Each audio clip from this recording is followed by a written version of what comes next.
Thank you guys for coming here this morning. In addition, thank you guys for just coming to the camp. Thanks for Christian for putting it on. It's been a pleasure to be a part of a number of these, and I'm happy to be here with you guys this morning and show you some things that I've learned along the way in regards to the over-underpass. Who here uses the over-underpass with any regularity? Does anybody use it a lot? Okay, yeah, I've been using the over-underpass for probably, 12, 13 years. It was one of the first things that just kind of clicked for me, and it became pretty much a staple of what I do every time I roll. I pretty much end up in this position in some way. So some of you people maybe know some of the things I'm going to show at the beginning. So I'm going to show the basic over-underpass, the way that I like to do it.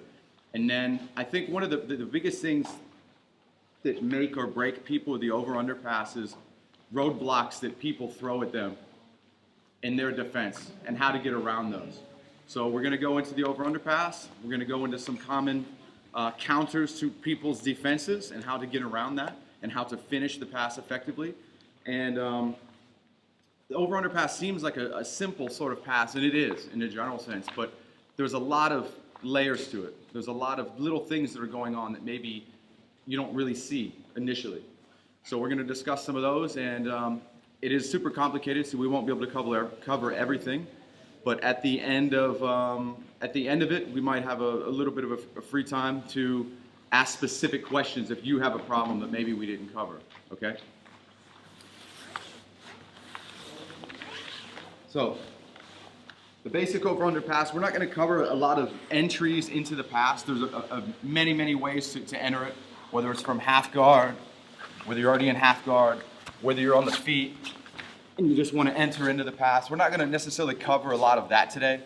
We're mainly going to cover just, like I said, the pass and then ways to actually finish the pass. So we end up, one position I end up in a lot is maybe from a basic half guard, especially against maybe a guard player that's super difficult, giving me a lot of hard time. I like to sit down on this and kill this leg a lot. This really is effective at stopping a lot of people that maybe like to invert, or super technical guard players, lots of de la Riva stuff, inverted de la Riva. So I lived in Japan for 12 years, and there's a lot of really high level guard players that I would go against.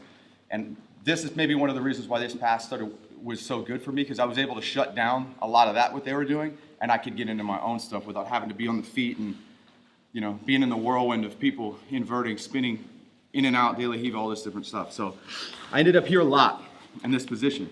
And of course, knee shield, there's a lot of different ways to get around that, which we're not going to cover. But the over-underpass, the initial thing, just like it says, is over-under. You got one arm over the legs, one arm under the legs. There is a lot of variations that I like to do as well. I'm not going to push his knee all the way back because he has bad flexibility, but I like to pin this leg. You can do over-overs with a lot of similar stuff, but we're mainly going to focus on over-under today. So we're here in the over-under basic position. A couple of things, basic things that you may or may not know.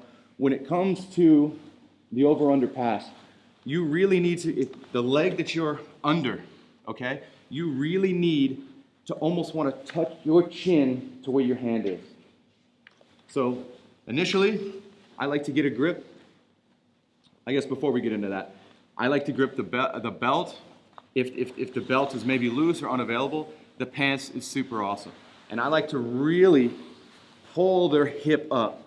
It can't be loose here. If you have this loose grip, he might be able to bring his leg back in, repummel, this sort of thing happens. So when you get the initial grip, you want to be really far in, and you want to really roll your shoulder up into the back of their thigh. I'm pushing on the back of his thigh with my shoulder here, okay? So that's kind of what this hand is doing. This other hand on this side, turn around.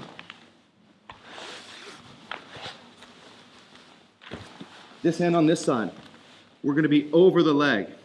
Now, when we're over the leg, there's a couple of jobs that you have to do. Now, if I'm just here like this, what do you think that does anybody can see the pitfall that I might enter into? If I'm sitting here with my arm open, what's going to happen to me? Right. That is one thing that tends to happen sometimes. So I like to be almost rolled over a bit onto my side when I'm doing this. So now I'm shielding it a bit with my leg, but my body, if he tries to sit up, he can't really reach it. Part of what's keeping him from reaching it is also on this side also. If I'm way over like this, he can sit up more. Yeah, he can sit up more into me like this. If I'm putting a lot of pressure down, it's hard for me to sit up and do it. So I'm really trying to staple his, or her, whoever you're doing it to. Phone call? No? I'm really trying to staple his hips into the ground to limit his movement. The more that the person, him or her, whoever it is, the more that they move, the more issues you're going to have finishing the pass. Now, of course, you've probably had somebody in the gym that they were a big guy, that they just hit this on everybody. Sure, size and weight can help this technique a lot, but being able to do it precisely and being able to keep your body weight in the right position is just as helpful as well. There is a weight element to it sometimes, but technique can conquer all if it's done right. So, once again, I'm here. I'm really like, it's kind of a weird thing because I like to keep this hip down, but at the same time you want to keep this arm covered. So it's a bit of a balancing act between keeping this one down. So I'm kind of maybe making a little forward pressure on my body. It's maybe slightly tilted to the left so you can't attack me here. So sometimes you might even like to walk around to this position to give yourself a better angle to be able to finish it. So those are just a couple little pieces. So we'll just go ahead and finish it. We're getting kind of down. I'm getting off the road here a little bit. Too much technical info. So simply what I want you to do for now to start, get in over under. I want you to be up on your feet. I want your shoulder, my shoulder right now is right in Mario's guts. Right here. I mean, you can really, especially if my whole pressure is right on the stomach. So you really want to be really, really high up. This chin, like I said, if you can almost touch it to your hand, that's the right way. You don't want to have your head like this because what's going to happen then? You're going to get pushed. Maybe you're going to get attacked on the arm. Maybe he's going to drag you, which we're going to go into some of this later. So I'm here, hand on the chin, lots of pressure up this hand, really wrapping the leg. And like I said, I like to have my leg around it a bit because that way I'm blocking him. If I'm just like this, maybe he's got long arms, he still might be able to get up and get me, which is not the way. There's ways to get out of that, and we can talk about that later, but an ounce of prevention is worth a pound of cure, I guess, as they're saying. Jolly old America. So I'm here. I like to walk slightly here. All my weight is really on him. I'm kicking, and one thing that I'm doing, so once I'm up, weight is really high, I kick, and I stiff arm this out of the way. Now, I'm turning his hips away from me. Can he regard me well if his hips are facing away from me? No, right? So I'm here. I even like to put my knee under his butt. Okay? Now I'm pinning everything down. All this is I'm kind of sandwiching everything here in his hip. I'm squeezing it. For the lack of simplicity right now, we're just going to cover the head and come and finish. We're going to go over some of the defenses, and that's the meat and potatoes of this. This exercise today is some of the defenses he's going to have. But for now, we're going to just start with a simple pass. Let's just say we're in half. And then, one thing that also I didn't say before is when I'm doing this, I like to have I'm pinching my legs together when I'm doing this. Because if not, if I'm super loose, yes, this sort of thing can happen. So, or if he gets the knee out and he starts, you can still finish it like this, but it's more problems for you. So, another couple things that you might not see that I'm doing is a lot of times if you are getting the knee, they're pulling it up. I use this to pull it back. I'm pinching it with my leg, and I'm pulling it. I'm straightening it out, and I'm kind of doing the thigh master situation right here on his leg. I'm pinching it together. Get it? Tight. Over the head. and finish. Sorry, I kind of made that overly complicated, but there is a lot to it. So let's just get in it right now. I'll go around and I'll help you guys with that. And then we will start getting into the minute details of finishing it when somebody is actually resisting. Anybody have any questions so far? Life advice? Relationship gone bad? Anybody, any ninjas sneak into your room last night and make you drink 2 bottles of wine? Only me? Damn it. All right, 1, 2, 3. If you backstep that far, and like he's a big guy, he might topple you because you're kind of in this. You might not be able to come back. Okay. Does anybody have any questions about that? I know it's one of those things that kind of seems like, oh, I'm just doing this, but if you play with it, especially against people of different body types, things act a little differently. Like this guy here, he asked me like why. Like sometimes people teach to walk their legs over this way and then do it, which is okay as well. For me, I feel like if I walk it too much this way, my arm gets more exposed because I'm, a little bit more exposed that way as well. But if I walk, like I said, there's a balancing act between keeping him pinned down, and then keeping your arm sort of less susceptible to getting hit. So if I'm here, and I'm here, I'm able to keep a lot of pressure into him, but once I do fold him over, I feel like the whole package is tightened. Because I can kind of like fold him the way I want it, where if I roll him this way first, it's a little bit looser, and I feel like my center of gravity is a little bit further out, and if he's big, this sort of thing happens. But if I do it here, he doesn't afford that opportunity because I'm more slightly in line with him because I folded him further over. Whereas before, I kind of moved him over. We're talking about this much space, but it makes the difference on feeling stable or not. But again, it depends on who you're doing it to, how they're reacting, things of that nature. Any other questions before we start going into some of the counters and things like that? Okay. When you're doing the over, let me ask you this, guys. When you're doing the over-under, what are some of the common defenses that people do to you? People that do it a lot. How do people? I'm sorry. Put your head to the other side. Push your head to the other side. Okay. Now, the biggest issue, I'm glad you asked because it's one of the things we're going to cover. If I'm here hanging out in the middle, he's going to push my head to the other side. If I'm not looking towards the leg, if I'm just like this, he's going to push my head to the other side. If I'm here with my head down, almost touching my head, and he tries to push my head to the other side, it's harder. So that's why I really like to have, almost you're showing him the back of your head, this way, but not this way. It's always going to be, if my chin is touching my hand, and I really does it good, this is optimal. Because he has to do a lot of work to get my head over to this side. Okay? And one thing, if I'm loose, and if I'm not really, really tight on this leg, a common thing that people do is my shoulder. If I'm here, you get this sort of situation. And ever happened to anybody? Guys will do that and just hit you over, and then they might end up going to the back or they'll attack the arm. So if I have him here and my chin is here, how much can he circle his leg above me? He can't. If I'm lazy and I'm hanging out in the middle, this is going to happen to me. Okay, so you really want to be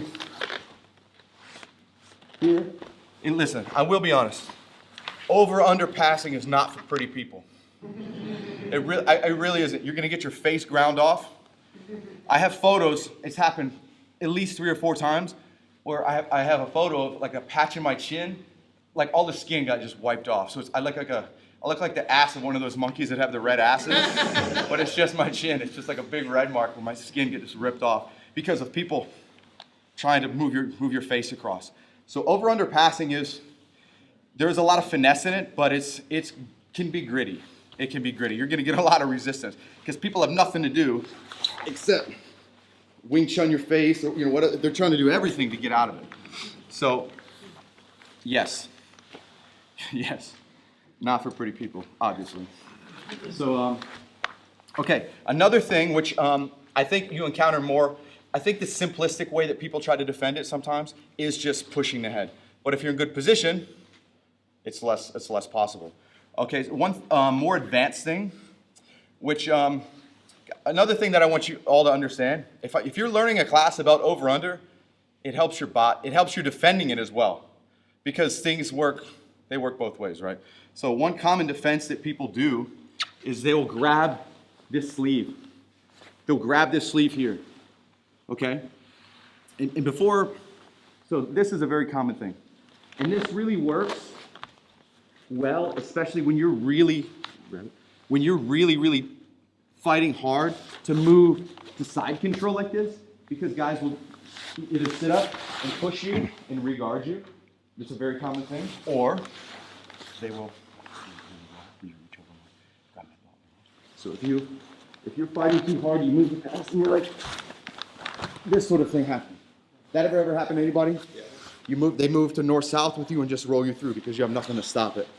And that's because you're fighting super hard to get perpendicular with them. And they have that grip.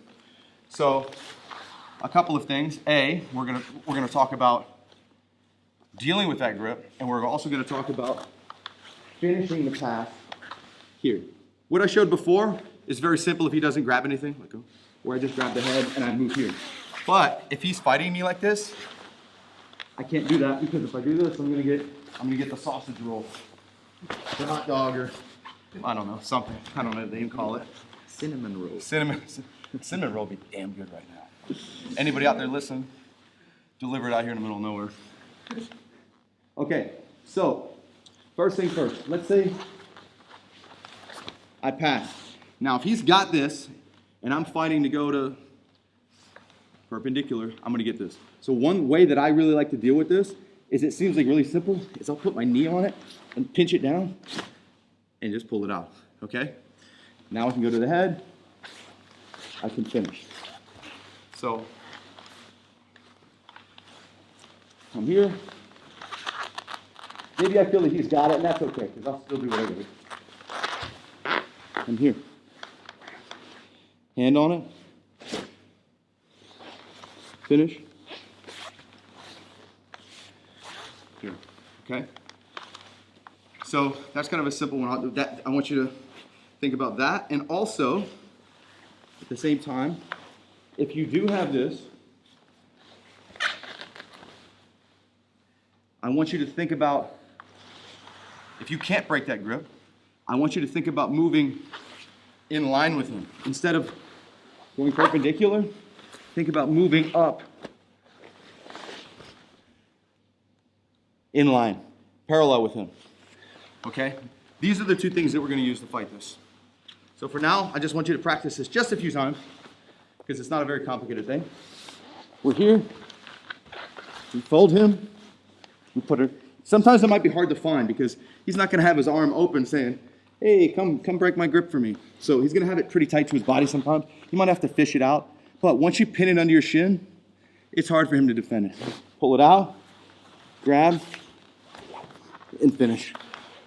Let's just try that real quick. We're not going to stay long on this. We're going to keep moving. 1, 2, 3. And it's hard to fish out, but you as the top person, have the control. You're in charge. He's basically, or her, basically has their guard nearly passed. This is like their lifeline. That right there is more or less at that moment the only thing that they have that's keeping their guard from getting past. So they're going to hold on to that pretty good. So, no, just so that is just one way. So let's say the same situation, a similar situation happens. Let's say we're going to pass, just like we were going to do in the very, very first one, and we're going to the head, and they intercept, and they put their hand on my bicep, and they're doing this thing.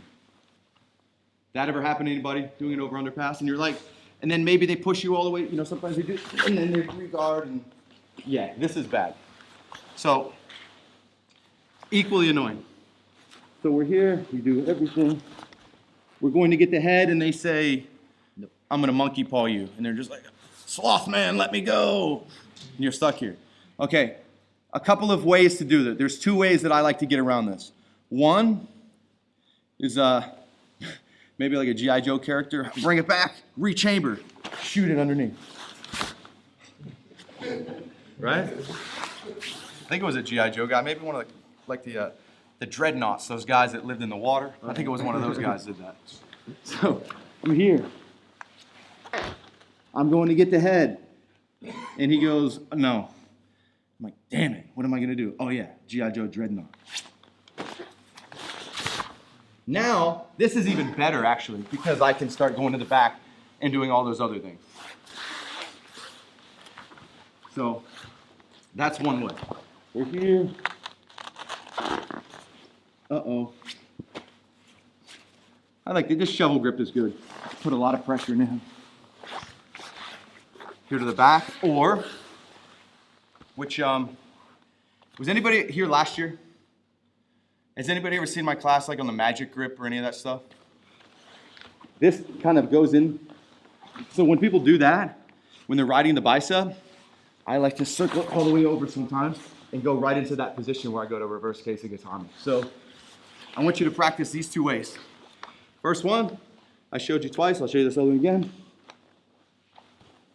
I'm here. He grips it. Now when you do this, you need to try to go over this arm. Okay? If you go like this, he's gonna push on your. You're gonna get stung. So when you do this, you're here.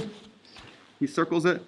I want you to almost like it's like a not a complete circle because he's gonna do that.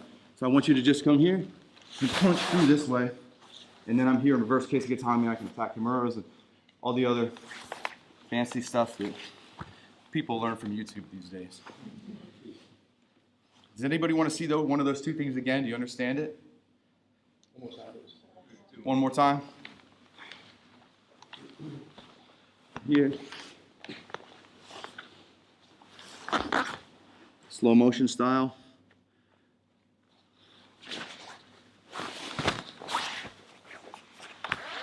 Or, say I'm here. It's a bit of a circle until I get to here. And then I punch it through because I don't want him following me all the way around. You understand? And then I'm here in this position and I can start ripping, magic gripping, all that good stuff.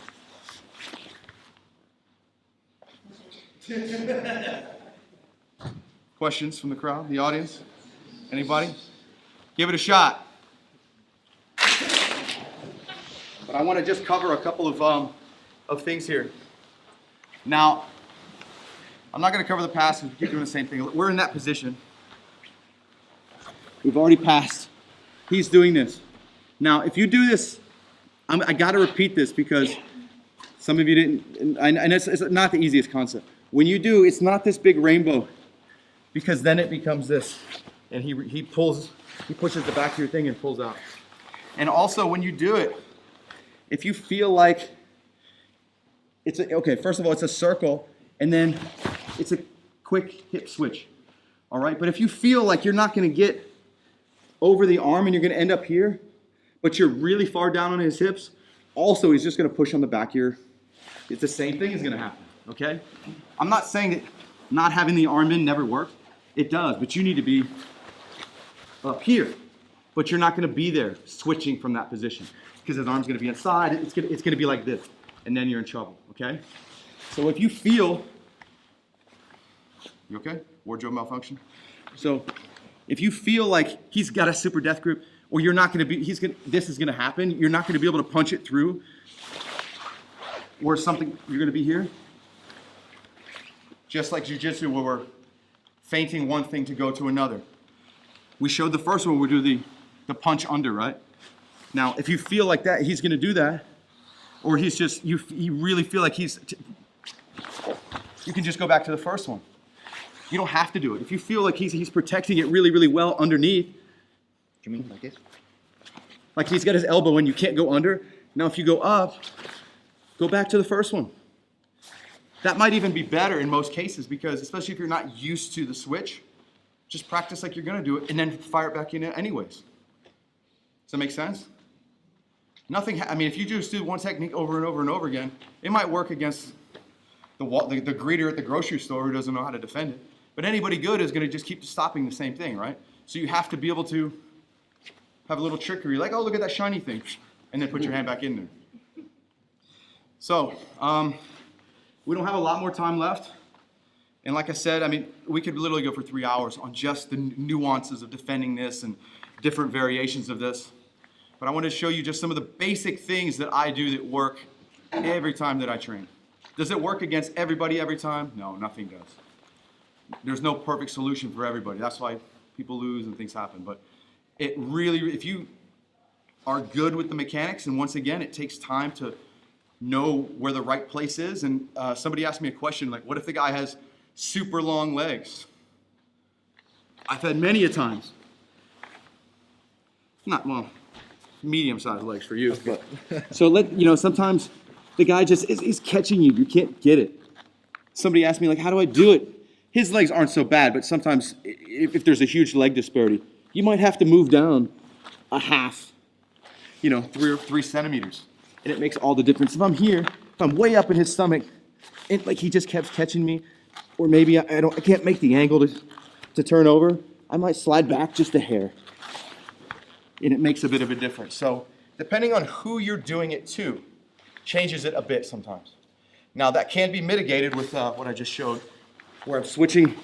If I switch my hips slightly, I can make a better angle to get my leg out. That helps a ton also.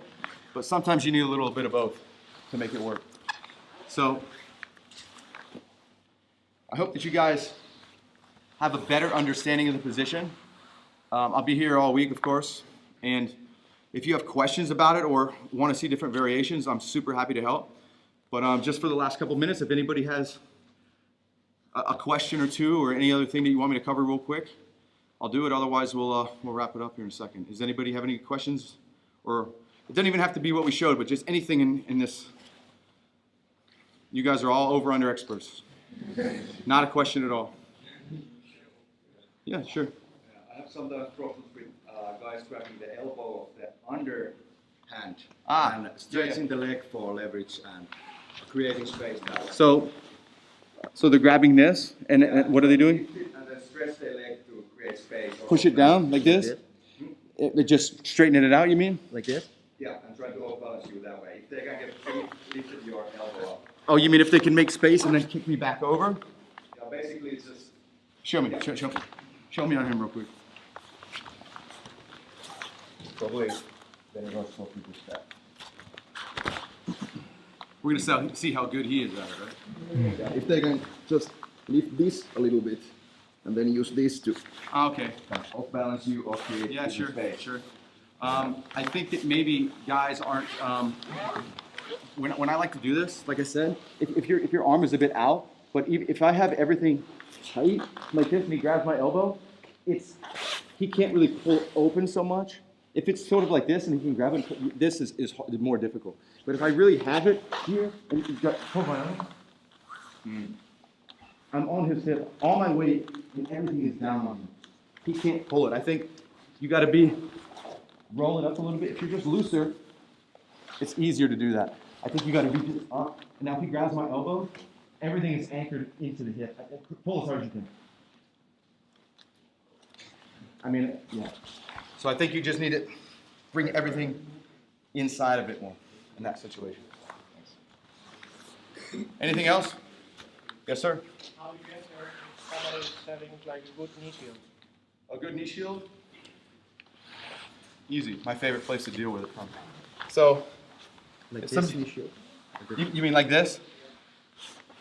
Same deal.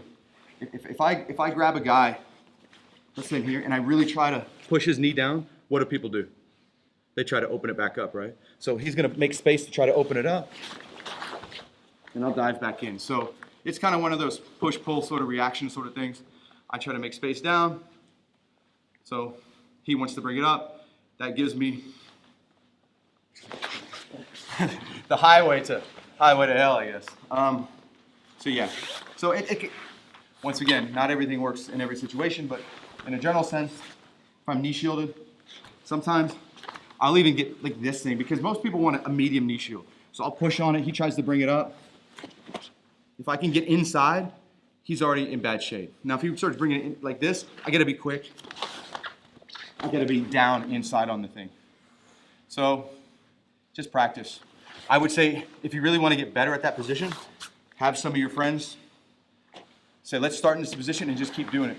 And you'll find the little ways, but folding it up, waiting for him to try to open it up. Because if he doesn't open it up, if he just lets you fold it up, then you already passed. You know, you're just using a different pass. If he gives you that, great. If not, you can run it over under. I mean, over under, really, which we could talk hours about that, is there's tons of setups. From when he's over here, maybe he's grabbing my thing and opening his legs up wide. We step over, we can be into it now. You know, quarter toreando, we can jump into it from there. On and on and on. De la Hiva, push the leg down, jump into it. Spider, same thing. Push one leg off, jump into it that way. So over under links to almost every guard that you can think of. And having other passes, just like that one, that work well with that, if they're shutting you down, this is the key, having combinations that you can get to. If you have it over under, you can get to it every time you just pass, then awesome. Sometimes it always doesn't go that way. Any other questions? Otherwise, we're going to wrap it up. Yes, last quick. You feel starting a triangle on you and you catch it in time? Or does the leg being over change the dynamic? If you're pinning that one leg down, you're kind of in a half guard situation. So, what do you mean exactly? Show me quickly. We're out of time. I'm sorry, Nathan. I love you. So you're my guard, and I blame the yoga girl. and you feel this, but I haven't got anything else going on yet. Well, a good guy, if you've already felt that, you're already fucked, basically, right?